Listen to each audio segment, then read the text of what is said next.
Hello dear students, very good morning to all of you. मैं जोगिंदर रोहिला इस video में आपके साथ डिस्कस करने वाला हूं 10th क्लास की साइंस का जो फर्स्ट चैप्टर है, केमिकल रिएक्शंस एंड इक्वेशंस। इस चैप्टर के फर्स्ट पार्ट में मैं कुछ बेसिक टॉपिक्स आपके साथ डिस्कस करूंगा। जो टॉपिक्स हैं केमिकल इक्वेशन। केमिकल इक्वेशन क्या होती है, reactants and products. Reactant and products क्या हैं, बैलेंस्ड इक्वेशन किसे कहते हैं, अनबैलेंस्ड इक्वेशन क्या होती है, वाई बैलेंसिंग इज रिक्वायर्ड, किसी केमिकल इक्वेशन को हम बैलेंस क्यों करते हैं, ए मोर इंफॉर्मेटिव इक्वेशन, कोई भी इक्वेशन ज्यादा इंफॉर्मेटिव कैसे बनाई जा सकती है, क्या क्या इंफॉर्मेशन हमें उसमें ऐड करनी चाहिए, exothermic and endothermic reactions. In particular topics को हम इस वीडियो में डिस्कस करने वाले हैं। देखिए, एक केमिकल इक्वेशन लिखते हैं, जिंक प्लस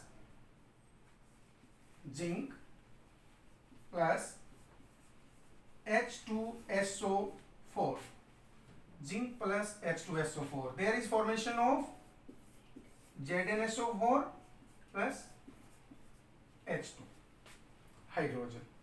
देखिए, केमिकल इक्वेशन किसे कहते हैं, chemical equation is a method of writing the chemical reaction. You can say it is a method of representing the chemical reaction. किसी केमिकल रिएक्शन को लिखने का एक तरीका है chemical equation, by using symbols and formula of the substances used, by using the formula and symbols और formula. Particular जो भी कंपाउंड्स हैं, जो भी मॉलिक्यूल्स होते हैं, उनका एक फार्मूला होता है। उस फार्मूले की हेल्प से पार्टिकुलर जो एलिमेंट्स हम यूज करते हैं किसी रिएक्शन के अंदर, उन एलिमेंट्स के सिंबल्स के according, this is a method of representing the chemical reaction, that is called the chemical equation. उसे हम केमिकल इक्वेशन बोलते हैं। और देखिए, केमिकल इक्वेशन में रिएक्टेंट्स क्या होते हैं, प्रोडक्ट्स क्या होते हैं। Anything which reacts in a reaction, that is called the reactants. Reactant एक भी हो सकता है या रिएक्टेंट एक से ज्यादा भी हो सकते हैं। And new products, new substances formed in a chemical reaction are called products. कोई भी जो नए सब्सटेंसेस की फॉर्मेशन किसी रिएक्शन में होती है तो उसे हम क्या बोलते हैं, प्रोडक्ट्स। और किसी रिएक्शन में अगर रिएक्टेंट एक से ज्यादा है तो हम उनका यूज करते हैं प्लस सिंबल के अकॉर्डिंग। जैसे इस रिएक्शन में जो आपके सामने है, जिंक और H2SO4 के बीच में रिएक्शन है, इन दोनों के बीच में हम प्लस सिंबल यूज करेंगे। इसी तरह से प्रोडक्ट देखिए, इस रिएक्शन में दो प्रोडक्ट बनते हैं, जिंक सल्फेट और हाइड्रोजन गैस, इनके बीच में भी हम प्लस का सिंबल यूज करेंगे। जब भी हम एक से ज्यादा रिएक्टेंट्स लिखेंगे तो प्लस सिंबल यूज करेंगे, जब भी हम एक से ज्यादा प्रोडक्ट्स लिखेंगे किसी केमिकल रिएक्शन में इक्वेशन के कॉरेस्पॉन्डिंग, तो भी हम वहां पर प्लस का सिंबल यूज करेंगे। उनके बीच में ये क्या है, देखिए, this is arrow, the arrow pointing towards the products. ये एरो की जो डायरेक्शन है वो क्या इंडिकेट करती है कि इधर जो भी सब्सटेंसेस की फॉर्मेशन है वो क्या है, वो प्रोडक्ट्स हैं। तो इसके अकॉर्डिंग आप किसी केमिकल इक्वेशन में रिएक्टेंट और प्रोडक्ट्स को शो करते हैं। देखिए, ये दोनों के दोनों क्या है, जिंक और H2SO4, these are the reactants, इन्हें आप रिएक्टेंट्स बोलते हैं। और ये दोनों के दोनों क्या हैं, जिंक सल्फर और हाइड्रोजन, इनको हम कहेंगे कि ये प्रोडक्ट्स हैं। ठीक है। बैलेंस्ड इक्वेशन क्या होती है, देखिए, a balanced equation is that equation in which number of atoms of the reactant are equal to the number of atoms of the products. किसी भी इक्वेशन में जब रिएक्टेंट साइड में जितने भी एटम्स इन्वॉल्व हैं, उनका नंबर प्रोडक्ट साइड में जितनी भी स्पीसीज इन्वॉल्व हैं, जितने भी एटम्स इन्वॉल्व हैं, उनके नंबर के इक्वल है, तो उसे हम बोलते हैं एक बैलेंस्ड इक्वेशन। और बैलेंस्ड इक्वेशन में आप ये भी कहेंगे total masses of the reactants are equal to total masses of the products. Reactant side में जितना मास है किसी केमिकल रिएक्शन में, प्रोडक्ट साइड में जितना मास है उसके इक्वल होगा। अब देखिए, अनबैलेंस्ड इक्वेशन क्या होगी। मैं एक और इक्वेशन लिखता हूं आपके लिए यहाँ पे, sodium when reacts with water H2O, there is formation of NaOH and hydrogen.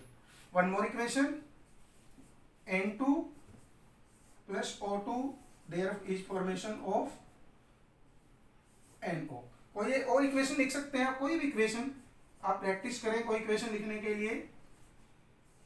CH4 plus oxygen, there is formation of CO2 and H2O। Photosynthetic reaction आप लिख सकते हैं, carbon dioxide plus water, there is formation of C6H12O6 and, और क्या formation होगी इस reaction में? Oxygen की फॉर्मेशन। अब इन इक्वेशन को आपने देखना है जो हमने यहां लिखी है। अब ये है बैलेंस्ड इक्वेशन, जो फर्स्ट इक्वेशन है। बैलेंस्ड इक्वेशन किसे कहेंगे? जिसमें नंबर ऑफ एटम्स इक्वल होंगे दोनों तरफ। इस केस में आप देखिए जैसे जिंक और H2SO4 की जो रिएक्शन है, zinc atom on reactant side 1 zinc, 1 atom on product side 1, hydrogen 2 atoms, hydrogen 2 atoms, reactant side product side same atoms, sulphur 1 atom 1 atom, oxygen 4 atom, oxygen 4 atom. Okay, in this equation sodium 1 atom, 1 atom, reactant side hydrogen 2 atoms, in product side hydrogen atoms are 3 hydrogen atoms, but on reactant side 2, 1 oxygen 1 oxygen। इस equation में इसका मतलब क्या है कि number of atoms equal नहीं है। This is called unbalanced equation. ये इक्वेशन देखिए आप, number of atoms, nitrogen atoms 2, in this case 1।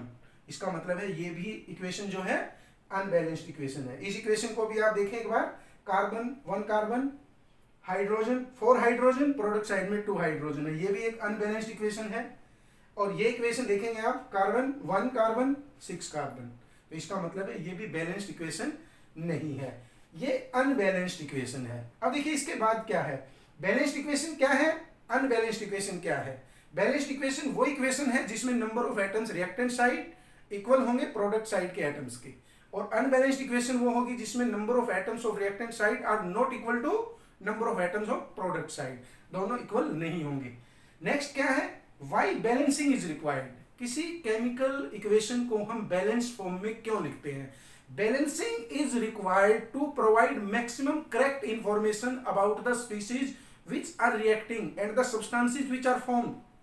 कि कोई इक्वेशन अगर बैलेंस्ड फॉर्म में होगी तो ही आप एग्जैक्ट इंफॉर्मेशन निकाल पाएंगे वहां से, अदरवाइज इंफॉर्मेशन नहीं निकल पाएगी exactly. And the equations are balanced to satisfy the law of conservation of mass. Law of conservation of mass को सेटिस्फाई करने के लिए आप किसी भी केमिकल इक्वेशन को बैलेंस करते हैं। अब law of conservation of mass क्या है? Matter can neither be created nor be destroyed, matter can be transform from one form to another form. कि मैटर को ना हम क्रिएट कर सकते हैं ना डिस्ट्रॉय कर सकते हैं। अब एक ऐसी इक्वेशन, कोई भी इक्वेशन ऐसी लिखेंगे जिसमें दोनों तरफ के जो मैटर है, नंबर ऑफ जो एटम्स जो है, जो मासेस जो है वो इक्वल होगा। अगर इक्वल नहीं होगा तो वो law of conservation of mass को सेटिस्फाई नहीं कर पाएगी। देखिए अब इस इक्वेशन को देखते हैं आप। When sodium is added into water, there is formation of sodium hydroxide and hydrogen gas is evolved. Okay, number of atom of sodium 1 1. Sodium atoms are same. Number of hydrogen atoms 2 on reactant side, but number of hydrogen atoms on product side are 3. अगर आप इस equation को इसी form में, unbalanced form में लिख के छोड़ देंगे, इसका मतलब क्या होगा कि रिएक्टेंट साइड में 2 हाइड्रोजन के एटम थे और प्रोडक्ट साइड में 3 हाइड्रोजन के एटम है। इसका मतलब 1 हाइड्रोजन का एटम क्रिएट हुआ है रिएक्शन में, जबकि लॉ ऑफ कंजर्वेशन ऑफ मास के अकॉर्डिंग तो हम ऐसा नहीं बोल सकते कि मैटर को तो क्रिएट नहीं कर सकते आप। तो इसका मतलब इसको बैलेंस करना जरूरी है। ठीक है, इसी तरह इसमें देखेंगे आप, यहाँ पे नाइट्रोजन के 2 एटम्स है रिएक्टेंट साइड, और रिएक्टेंट साइड में ऑक्सीजन के भी 2 ही एटम्स हैं। लेकिन प्रोडक्ट साइड आप देखते हैं कि नंबर ऑफ एटम्स कितना है, नाइट्रोजन का भी 1 है और ऑक्सीजन का भी 1 है। इसका मतलब क्या हुआ, अगर आप इस इक्वेशन को अनबैलेंस छोड़ देंगे और इसके अकॉर्डिंग इंफॉर्मेशन लेंगे तो इससे क्या पता चलेगा कि रिएक्टेंट जो था उसमें नाइट्रोजन के 2 एटम्स थे, और जब प्रोडक्ट बना तो वहां पे 1 एटम है। तो इसका मतलब क्या हुआ कि जो एटम्स है वो डिस्ट्रॉय हो गए हैं, कम हुए हैं। लेकिन लॉ ऑफ कंजर्वेशन ऑफ मास तो ऐसा नहीं कहता कि एटम्स तो सेम होने चाहिए रिएक्शन में, कि रिएक्टेंट में जितने एटम्स होंगे प्रोडक्ट में उतने ही एटम्स होंगे। सो in order to justify or satisfy the law of conservation of mass, there is need of balancing of chemical equation. Chemical equation को बैलेंस करने की रिक्वायरमेंट होती है। अब देखिए किसी भी केमिकल इक्वेशन को हम बैलेंस कैसे करेंगे, सिंपली आप एटम्स को काउंट करें रिएक्टेंट साइड में और प्रोडक्ट साइड में जो भी एटम्स हैं उनको काउंट करें। जो भी एटम कम आपको दिखाई दे उसको आप हिट एंड ट्रायल मेथड से मल्टीप्लाई करके देखेंगे, उसके अकॉर्डिंग आप उसे बैलेंस करने की प्रैक्टिस करेंगे। और एक चीज और याद रखनी है आपने, जब भी इक्वेशन को बैलेंस करेंगे आपने किसी फार्मूले को चेंज नहीं करना है। किसी भी मॉलिक्यूल का, किसी भी कंपाउंड का जो भी फॉर्मूला है वो फार्मूला आप एज सच रखेंगे, उस फार्मूले को आप चेंज नहीं करेंगे। देखिए जैसे कि नाइट्रोजन है, नाइट्रोजन नेचर में N2 की फॉर्म में एग्जिस्ट करता है। ऑक्सीजन है, oxygen exist as O2, hydrogen exist as H2। इसी तरह जो हेलोजन्स हैं, हेलोजन के जो मॉलिक्यूल्स हैं, क्लोरीन है, फ्लोरीन है, ब्रोमीन है, आयोडीन है, they exist as fluoride F2 Cl2 Br2I2। इस टाइप से डाई एटॉमिक मॉलिक्यूल की फॉर्म में एग्जिस्ट करते हैं। जैसे वाटर है H2O की फॉर्म में है, अमोनिया का फार्मूला क्या है NH3 है, कार्बन डाइऑक्साइड का फार्मूला क्या है CO2 है। तो किसी भी इक्वेशन में जो एक्चुअल फार्मूले हैं उनको आपने कम ज्यादा नहीं करना है, उस फार्मूले को आप बेसिकली एज सच रखेंगे। ठीक है, जैसे मान लीजिए आप इस इक्वेशन को बैलेंस, इस इक्वेशन को लिखना चाहें, अब एक स्टूडेंट इस इक्वेशन को ऐसे लिख दे, मान लेते हैं हम ऐसे लिखता है N+O और वो लिखे NO कि ये इक्वेशन तो ठीक है, अब उसके अकॉर्डिंग तो ये बैलेंस्ड इक्वेशन है। लेकिन गलती क्या है इसमें, nitrogen in nature does not exist as nitrogen atom, nitrogen atom की फॉर्म में नहीं है, that is present in the form of N2। इसी तरह ऑक्सीजन को आप O एटम की फॉर्म में नहीं लिखना, आपने O2 की फॉर्म में लिखेंगे, उसके बाद आप उसे बैलेंस करेंगे। देखिए बैलेंस करके देखते हैं आप, तो आपकी जो भी इक्वेशन है, जो भी उसमें प्रोडक्ट बनते हैं उसके अकॉर्डिंग ही आपने उसे बैलेंस करना है।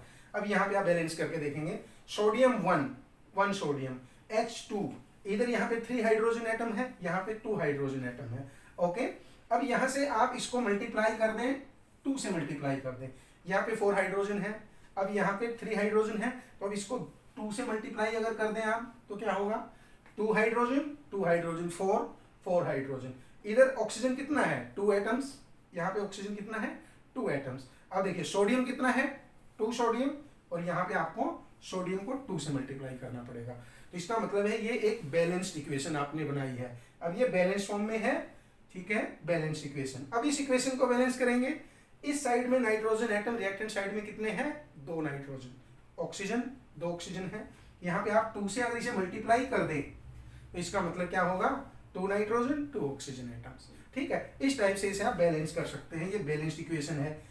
इस इक्वेशन को आप देखेंगे, carbon atom, hydrogen atom 4 hydrogen है, यहाँ पे 2 हाइड्रोजन एटम है, तो जहां कमी है हाइड्रोजन की उसको मल्टीप्लाई कर देंगे 2 से, 4 हाइड्रोजन 1 कार्बन।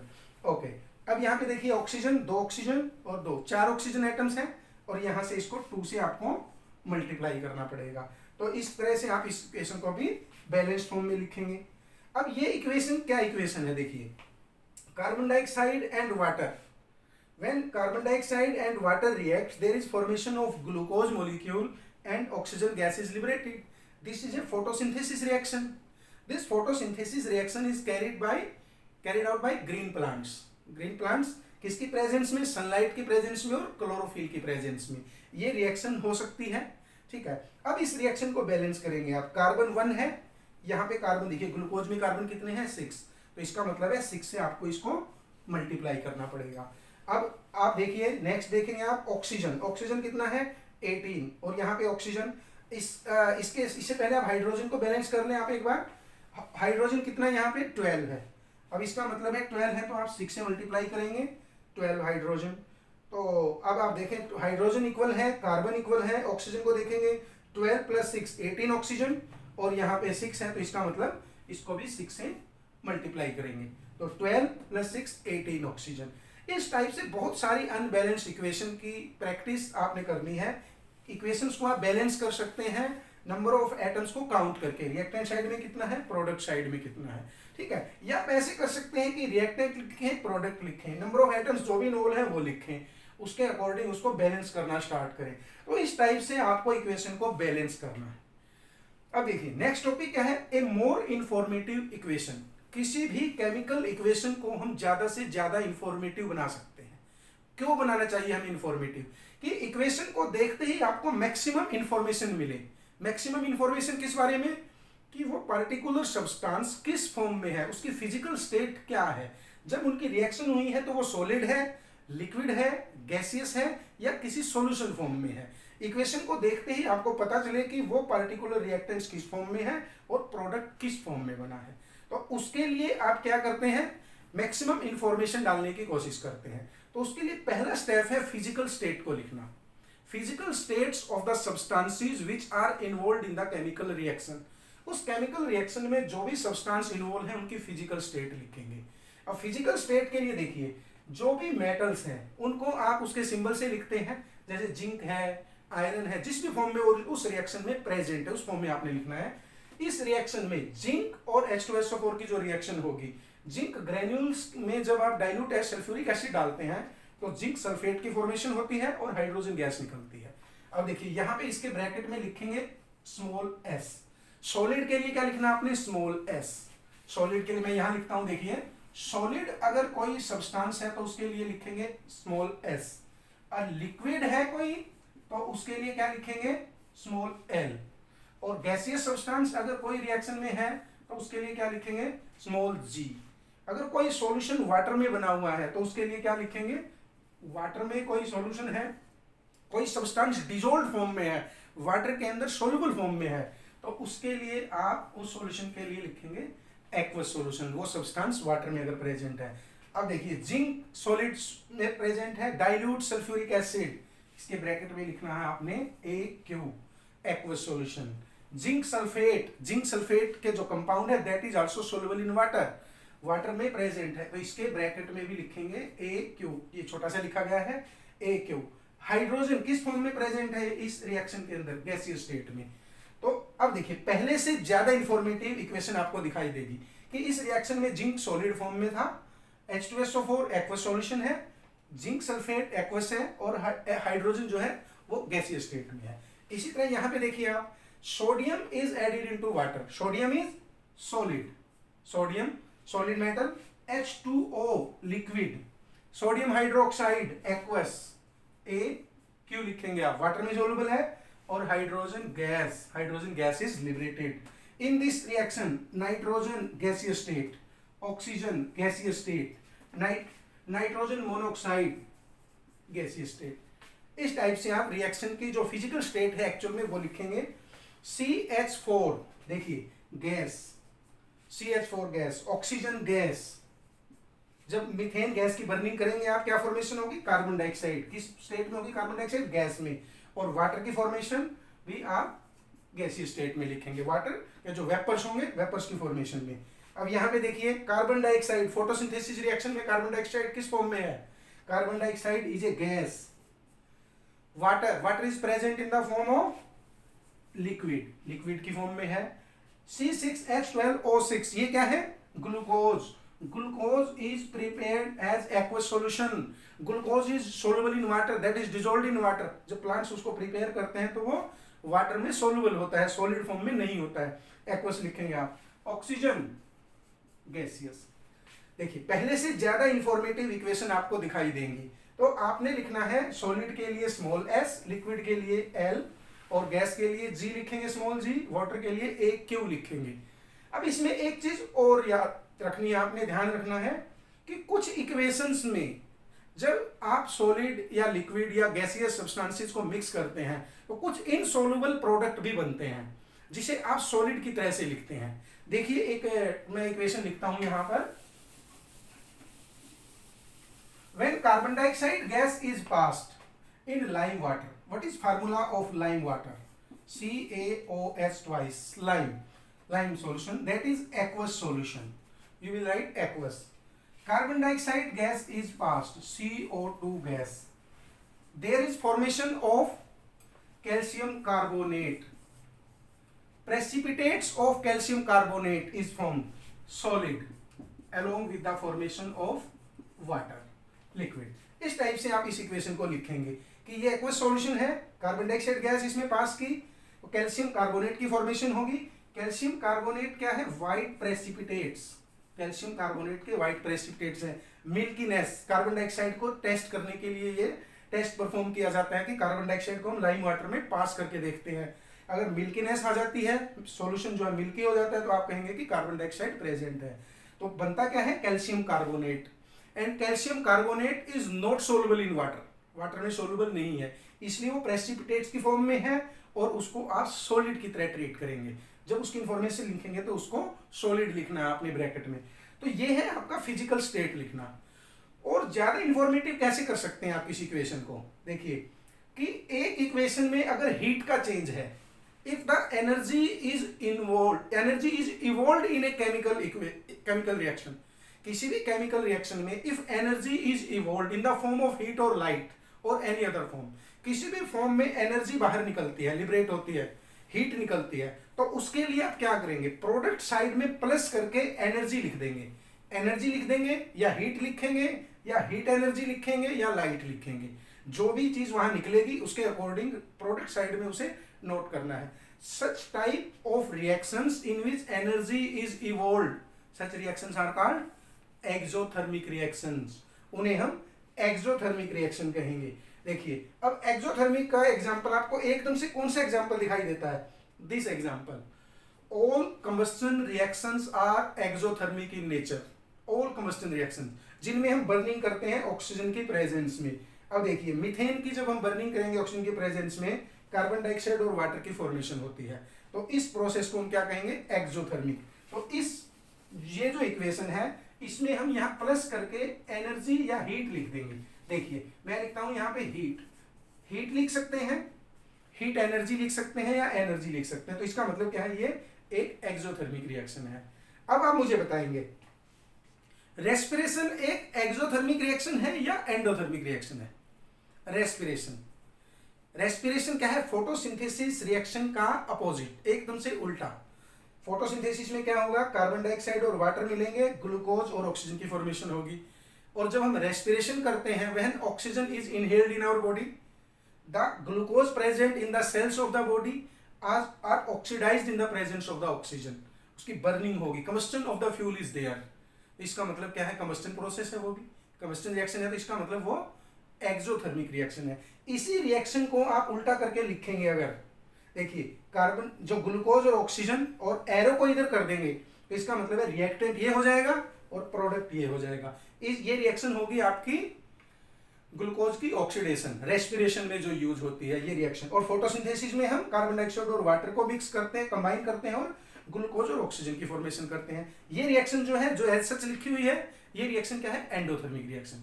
तो एक्सोथर्मिक रिएक्शन कौन सी है? वो रिएक्शन जिसमें एनर्जी निकलती है, एनर्जी लिबरेट होती है, हीट की फॉर्म में या लाइट की फॉर्म में, उसे हम बोलेंगे एक्सोथर्मिक रिएक्शन। बहुत सारे एग्जांपल हो सकते हैं। कंबस्टन रिएक्शंस के आप एग्जांपल लिख सकते हैं। Carbon plus oxygen, carbon dioxide, simple, that is exothermic reaction जिसमें एनर्जी निकलती है। एंडोथर्मिक रिएक्शन क्या है? देखिए यहाँ पे टॉपिक में भी मैंने लिखा है कि एक्सोथर्मिक और एंडोथर्मिक। एग्जाम में भी सीधा क्वेश्चन आ सकता है कि एक्सोथर्मिक और एंडोथर्मिक रिएक्शंस बताइए, आप डिफाइन कीजिए और एग्जांपल लिखिए। एंडोथर्मिक रिएक्शंस क्या होंगी? Those reactions in which energy is absorbed, energy is absorbed in the form of heat और एनी अदर फॉर्म, लाइट की फॉर्म में भी हो सकता है। जैसे इस रिएक्शन के अंदर, जैसे फोटोसिंथेसिस रिएक्शन है, अब इस रिएक्शन में जो एनर्जी इन्वॉल्व होगी, एनर्जी जो एब्जॉर्ब होगी, वो किस फॉर्म में होगी? सनलाइट की फॉर्म में होगी। तो आप एनर्जी प्लस करके एनर्जी लिख सकते हैं, ठीक है? तो इसके अकॉर्डिंग आप एनर्जी, या जो एंडोथर्मिक रिएक्शंस है, जो आपकी एरो है, एरो के ऊपर भी आप सिंबल लिख सकते हैं, डेल्टा लिख के आप छोड़ सकते हैं, ठीक है? तो एंडोथर्मिक रिएक्शंस में होंगी जिसमें एनर्जी एब्जॉर्ब होगी।